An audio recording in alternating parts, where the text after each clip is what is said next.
Hey, what's going on my friends? I hope you're all doing absolutely fantastic, and yeah, today we don't actually have my table here. We just came up with a couple of commercials and this room is actually quite embarrassing and it's messy. Table's in the corner, it's got a whole bunch of stuff on it, but we'll be back to normal in my next video anyway. But today we're going to be talking about the A7IV and stabilization. So this is one thing that I have been getting a few questions about, and something I actually wanted to test myself to see actually how good active stabilization is. Now I did a video on my Instagram, actually a couple of videos on my Instagram Reels a few weeks ago, and the results were just incredible. The difference between a gimbal, then you've got an OSS lens with the active steady shot, and then you've just got the regular steady shot, or just handheld without no stabilization whatsoever, and it's incredible. And I did one that actually tested gyro data as well. Now this got me thinking, and not a lot of people actually share this out there, and I just want to share the whole gyro data business with you guys, because I know there are a whole bunch of people out there that just got the A7IV and they don't really know what the gyro data is about. But it's not exactly new technology. It's in the FX6, it's in the A7S III and the FX3 as well. So I've had a few times to play with it, and honestly the workflow with gyro data just isn't worth my time sometimes. And there are a few cons to using the gyro data as well. And one of the cons is actually the workflow. Like, you actually have to put this into Sony Catalyst Browse software, then you have to stabilize it within the software, then export it, and that can take some time. So that's an extra step on top, but that is outside, DaVinci Resolve or Premiere Pro, whatever software you actually use. So it's adding an extra step to your post-production, and I don't really like that, especially if you have a whole bunch of clips that need to be stabilized. I would prefer to try and do that in camera as best as possible. Trust me, it is so much better for workflow. Worrying about it in post is the worst idea you can do.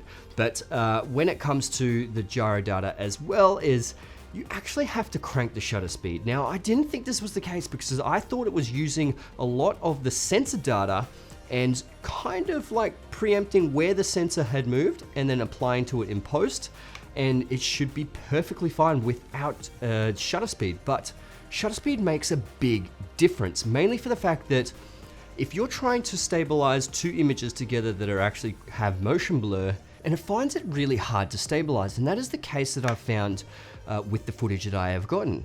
So when you actually have the shutter at twice your frame rate to get that nice smooth motion blur, you're going to get worse footage in post when you actually do that gyro stabilization. It's not pretty. It's kind of like, the GoPros or the Osmo Action when it comes to low light stabilization. Like, it struggles to try and match it together. You actually need a higher shutter speed, and then it actually looks better.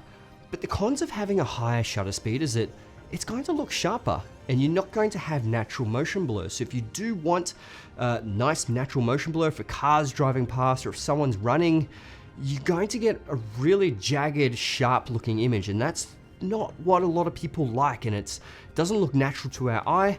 And that is actually a massive con in my book, is that you're not going to have that natural motion blur. Now, another one of those things is that you actually have to preempt that you're going to use gyro data. So essentially what it's going to do is it's going to crop in post to allow for that picture to move and get rid of all the shakes. So you're going to have to film like you're going to stabilize. So if you have a talking head like this, and I've got this amount of headspace, and it's right at my belly button here, so this is your perfect mid shot, and it's shaky as hell, it will crop in post. Depending on how much you can actually micro adjust this in post, but it'll crop it to as much as it feel like it needs to get it nice and stable. So it could crop quite a lot. So you just have to make sure that you're framing wide enough to allow for that cropping in post. So it's not really a con, you just have to be aware of that.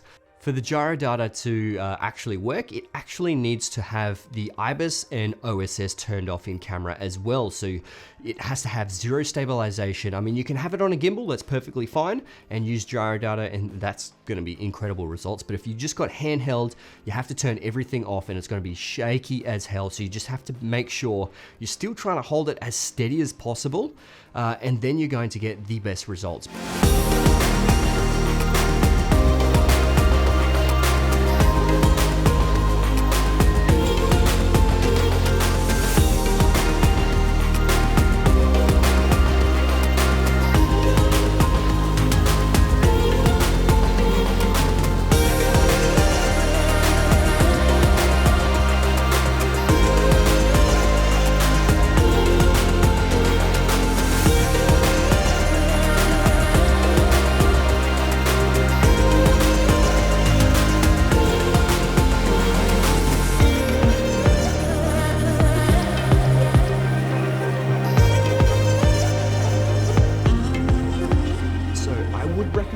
and stabilize as much in camera as possible. Use a gimbal, use a Steadicam, put this on a tripod or an easy rig or something to help you stabilize this. Even just use an OSS lens. The results with the OSS lens and active steady shot was incredible. Sony have done a fabulous job with their IBIS and active steady shot in this, and it's so good.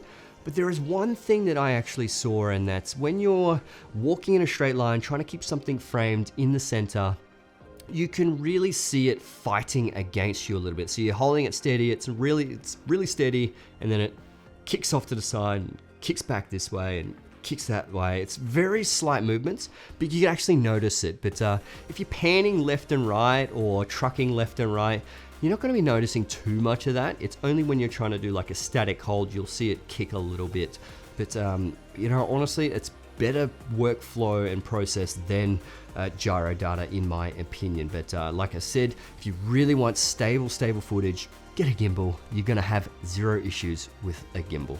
Anyway guys, I hope you enjoyed this video. If you did, give it a thumbs up. That would be absolutely amazing. Subscribe to my YouTube channel if you already haven't. And yeah, I'll see you guys in the next one. All right, let's get it.